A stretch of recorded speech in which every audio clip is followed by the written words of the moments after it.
their music has lasted over time because they were that good that they could stay in the genre for all of these decades, even in the world of rock. I mean, they were pop, they were soul, they were rock. I mean, they crossed the genres and even, did movie tracks. So they are just what I would call the apple pie group, that brought entertainment to so much of us that we are still enjoying it.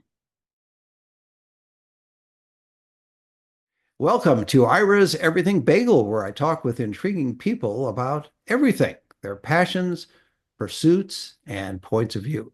Well, one of the most enduring groups of the rock era, Gladys Knight and the Pips, were responsible for so many hits that remain popular today. And they were also part of the Motown story as well. But how did the group begin their rise to the top? And what was the impact of William Franklin Guest, who was an original member of the group? Well, my guest today is William's sister-in-law, Lady Dhyana Ziegler. She's author of Midnight Train from Georgia, which chronicles the incredible rise of Gladys Knight and the Pips from their origins, singing in a small Atlanta church, to their induction into the Rock and Roll Hall of Fame. The book is available on Amazon, Barnes& and Noble, and all the usual places. For everything about the book, go to midnighttrainfromgeorgia.info, midnighttrainfromgeorgia.info. And Lady Dhyana, welcome to the show.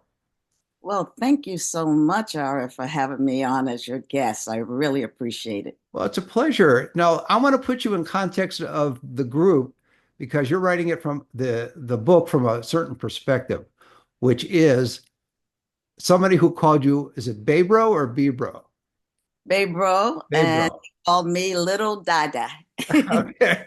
And that's because he married your sister. We're talking about William Franklin Guest. So the story really is, in a very personal context, your brother, and the larger context, obviously, is Gladys Knight and the Pips and Motown and that whole world of rock and roll, which you've been part of for so many decades. So why did you decide to write the book?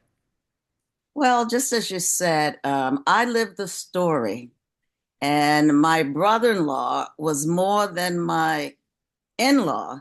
He actually is my brother. He and my sister got married 3 weeks before my brother passed. So Mm. he stepped in as brother and his son. But even prior to them getting married, the Ziegler, the Guest, and the Knight family were just one family.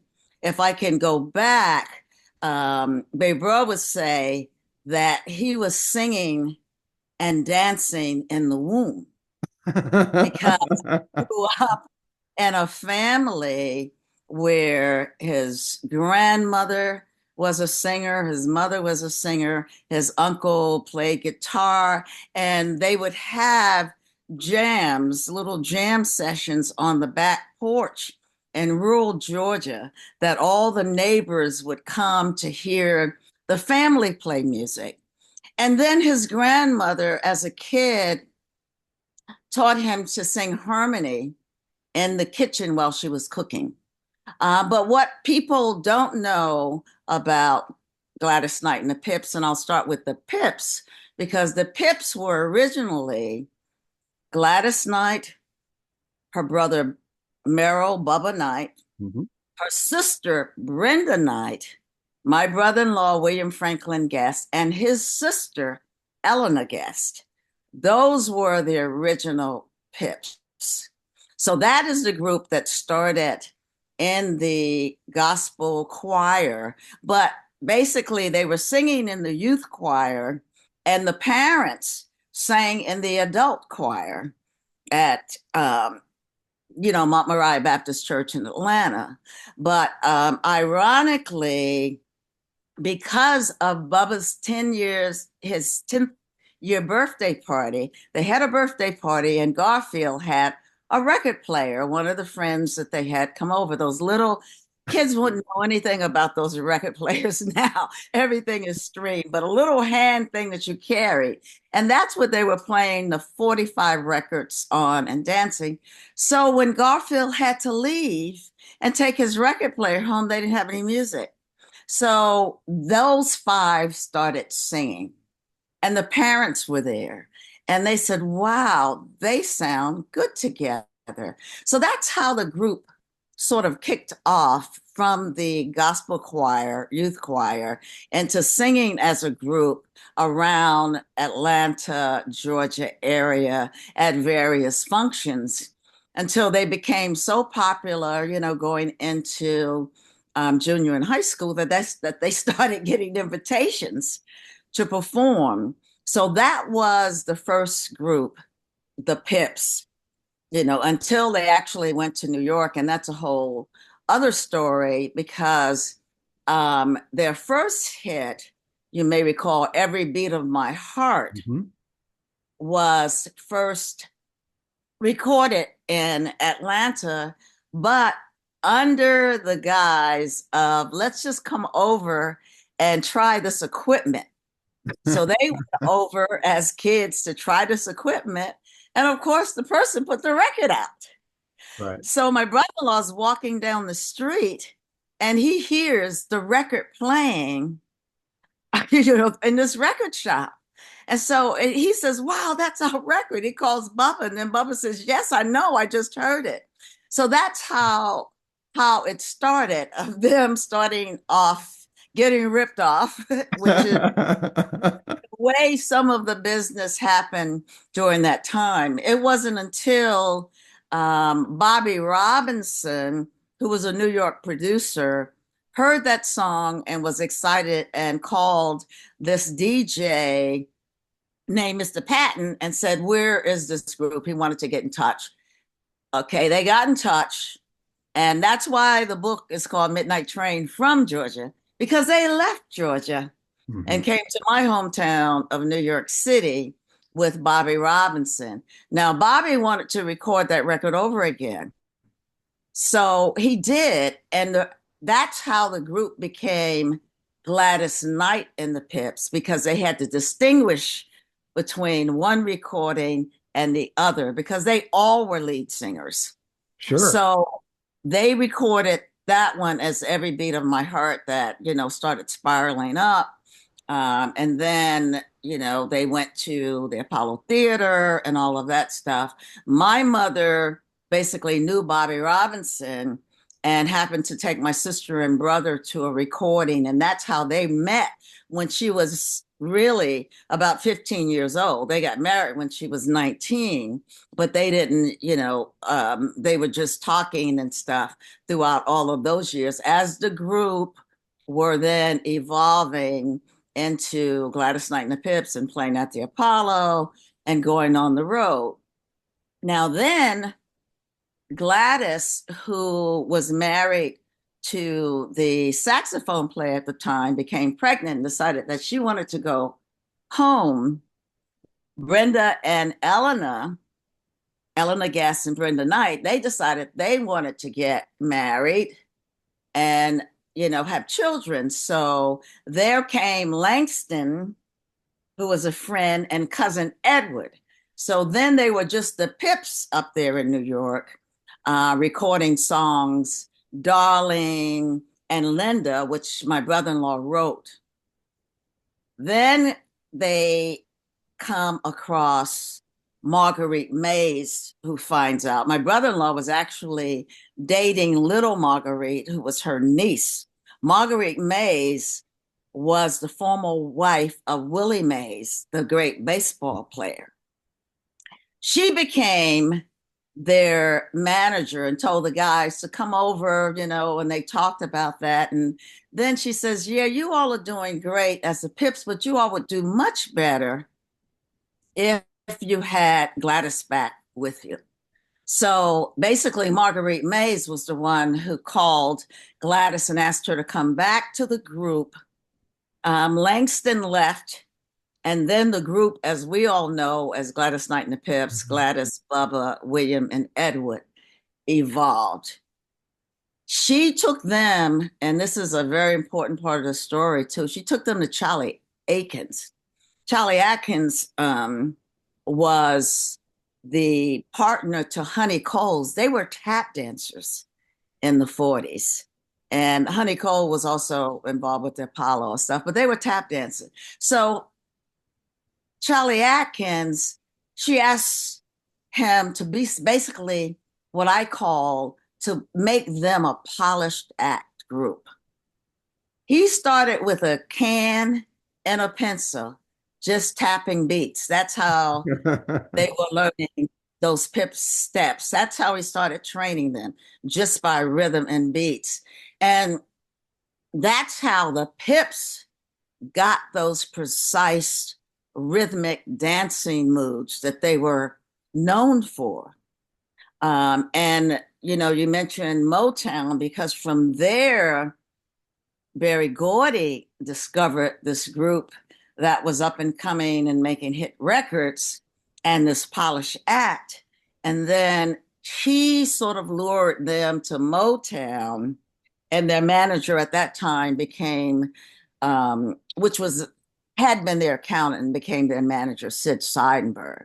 That's how they got to Motown Records. And the story is that Gladys really didn't want to go to Motown, but the way the group, remember, they were family Sure. and everything was based on faith. They made all decisions as a group.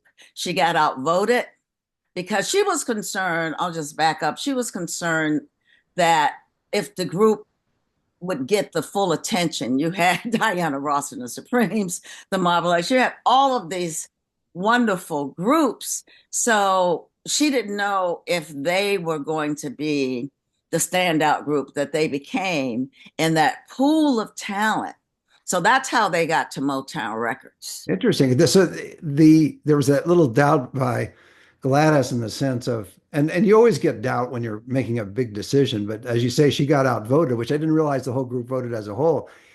Are you Yes. surprised looking back, not even looking back to today, because I referenced it in the opening. Are you surprised the impact of the music because it's still around? And I'm sure you hear it all the time, even at home. So I to you, it's mean, always new, right? right. I was at the airport just a couple of weeks ago, and I heard "Save the Overtime for Me."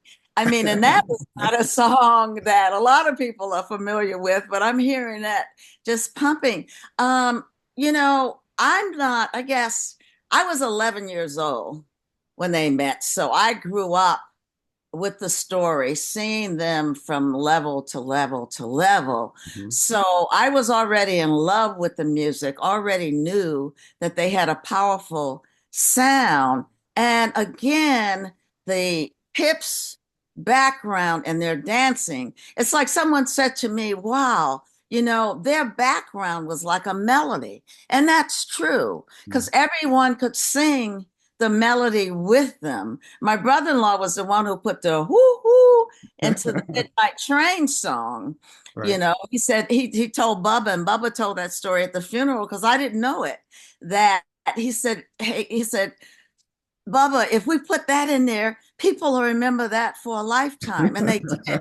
So it was just, some of those little things when they hit with, I heard it through the grapevine, even though Marvin Gaye had it one time, he came back with it, but their sound really sort of hit hard.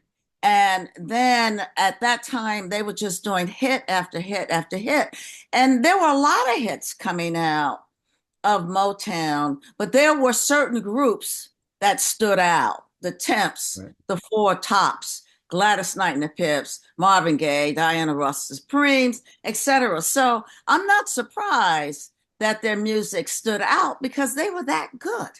Well, we always talk about the Motown sound, but as you just said, there were groups that excelled beyond the Motown sound, meaning they were individualized within that umbrella. Let me put it that way, that you had Gladys Knight and the Pips, and you had the Temptations, and you had other groups that you had the overall umbrella of Motown sound or the Motown sound, but you really had distinct groups within it. Right, and something that I should also add is Charlie Atkins, Hmm. who made them a polish act.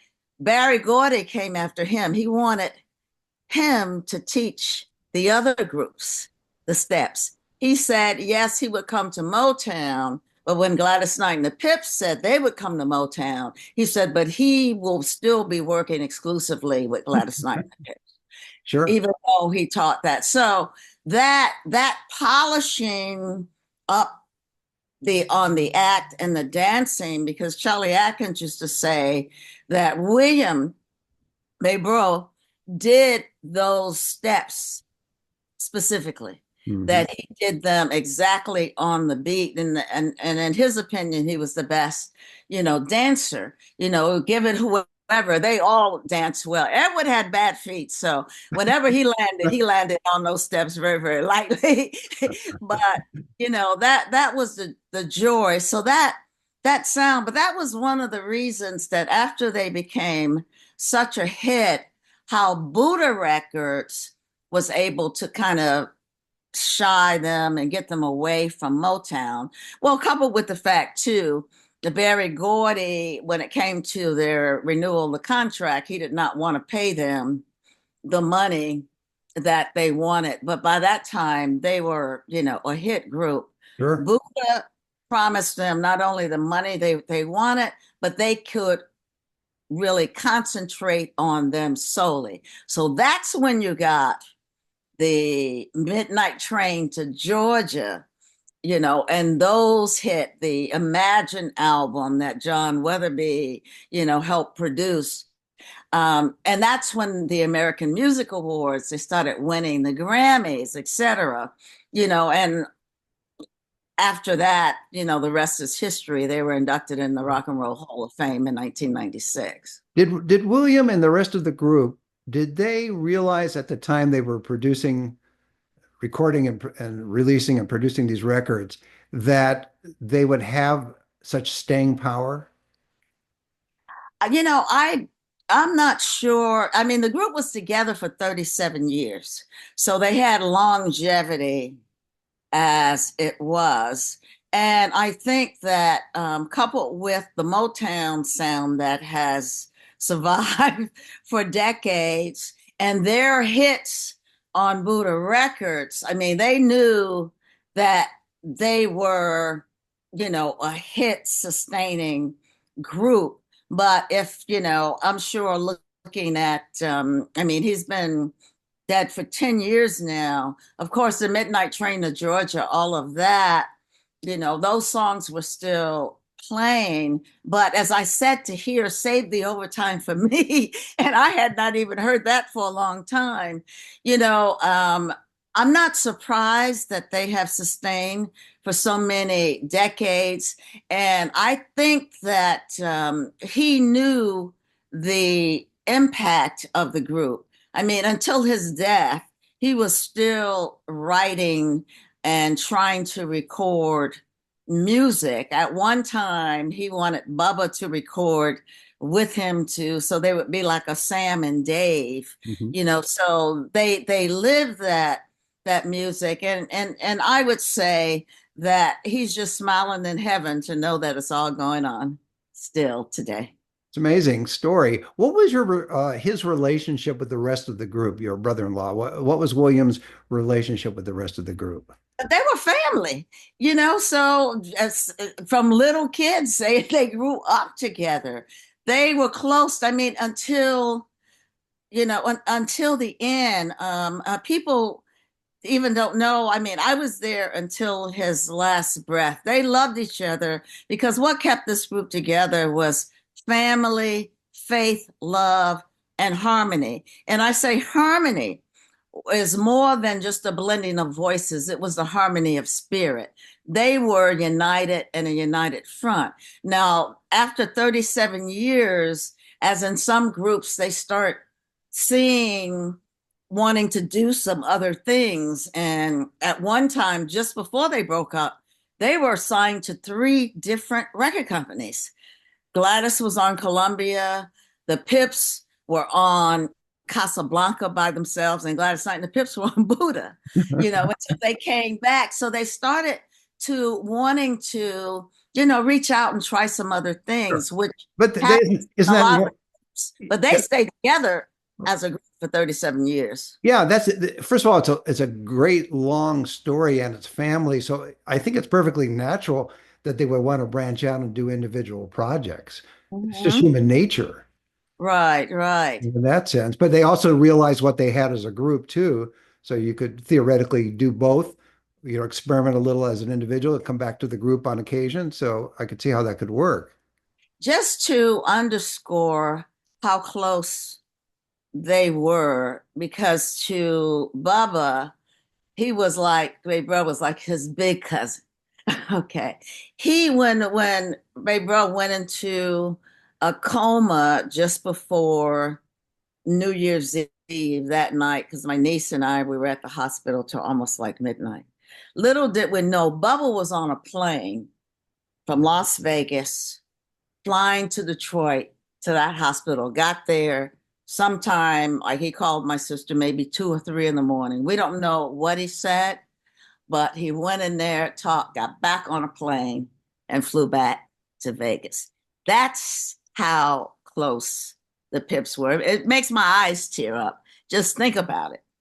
I mean, it was based on pure love, which I think is what was the glue that kept them together. Even though, they broke up eventually, I still remember, so many of the fun times. When I would come to Vegas all the time, because Bubba still lives there, we would get together and laugh. I mean, we're still all a close family, even till this day. I was thinking a subtitle for your book would be Family is Everything, Yes. based on what Yeah. you're telling me. I mean, yeah, it's quite a Yeah. remarkable feat because if you think about it, it's family, but then at the same time, you're working together all the time, you're Right. traveling, you're dealing with the stresses and strains of everything, and you're fighting within that industry to be successful and also to not get taken advantage of. So you have all these elements going on, and to last as long as they did as a group, that's pretty impressive. Yeah, and there were a lot of laughter. I mean, I laughed so much coming up, listening to the road stories. And that was a part of the entertainment business back then. They were on the buses, they weren't on the airplanes. They were playing what was called a Chitlin circuit In other words, back. no private jets, right? Yeah. Yeah. So having, like the BB Kings and stuff mentor them, because they performed with BB a lot.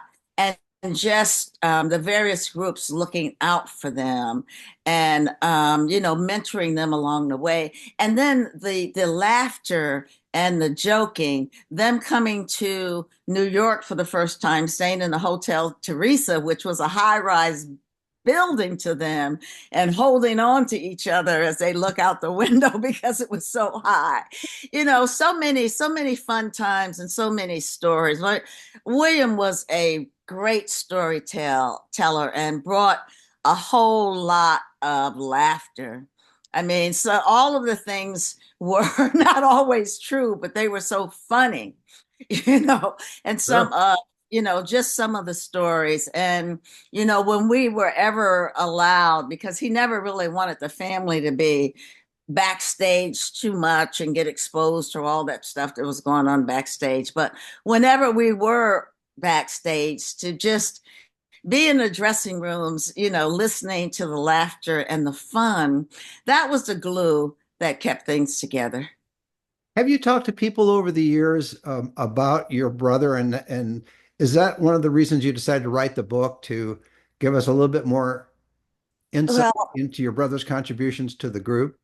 I talked about him all of my life, but I'm a journalist and a broadcaster. So just the last few years, I decided, I'm doing stories and stuff on people all the time. I just decided to start capturing some of those stories, some of those nights, and sometimes we'd be up at 2 or 3 o'clock in the morning talking, and just started recording on my little video camera and just kept, even though I lived the story. And then it's so funny because he could tell things so many different ways. So my big challenge was to, like, let's get what version um, so many, and put it together that I also know, happened. Right. That's why the book has commentary from me in between his commentary as well. Right. It sounds like he was a great raconteur, but it's not necessarily filled with all facts. Would that be Well, correct? I mean, the facts, the the facts were there, but there was some embellishment. That's 'Cause he a was such a funny guy that like it. I remember my mother used to say to him sometimes, "William, why don't you just stop lying? I know all the, you know." But Well, when you he know, did it, was he convincing when he did that though, when he told the story? oh yeah, yeah. He had me convinced. But I was really young then that they picked up somebody when they were driving on the road that didn't have any arms and opened the car door and closed the car door. I mean, just things. And I used to be fascinated. I had to become grown to realize, okay, this is where I laugh. This is where I say, no, no, no, no, no. But, the stories in the book, as far as the road and stuff, because I've heard them from Bubba or Edward or Gladys or been there as a witness, those are factual. Right. How they were told is That was the entertainment that part. was entertainment, Yeah. but he could have been a comedian along with being this great singer and dancer and songwriter. Well, before I let you go, what would you like people to take away from reading your book? Are there one or two things particularly about your brother or in general about the Pips? Well, I would want them to take away the glue that holds things together, the family, the faith, and the love, and how, because it's so different from the groups now. They came up, they didn't go on social media. Everything was earned. The music back then was pure. Their music has lasted over time because they were that good that they could stay in the genre for all of these decades, even in the world of rock. I mean, they were pop, they were soul, they were rock. I mean, they crossed the genres and even, did movie tracks. So they are just what I would call the apple pie group, that brought entertainment to so much of us that we are still enjoying it. Well, that's a great way to leave it. My guest has been Lady Dhyana Ziegler. She's author of Midnight Train from Georgia. It's available on Amazon, Barnes and Noble, and all the usual places. And for everything about the book, you can go to midnighttrainfromgeorgia.info, midnighttrainfromgeorgia.info. And Lady Dhyana, thanks for being on the show. Thank you, Ira. I've enjoyed it. Thank you. And join us every Thursday for a new schmear on Ira's Everything Bagel.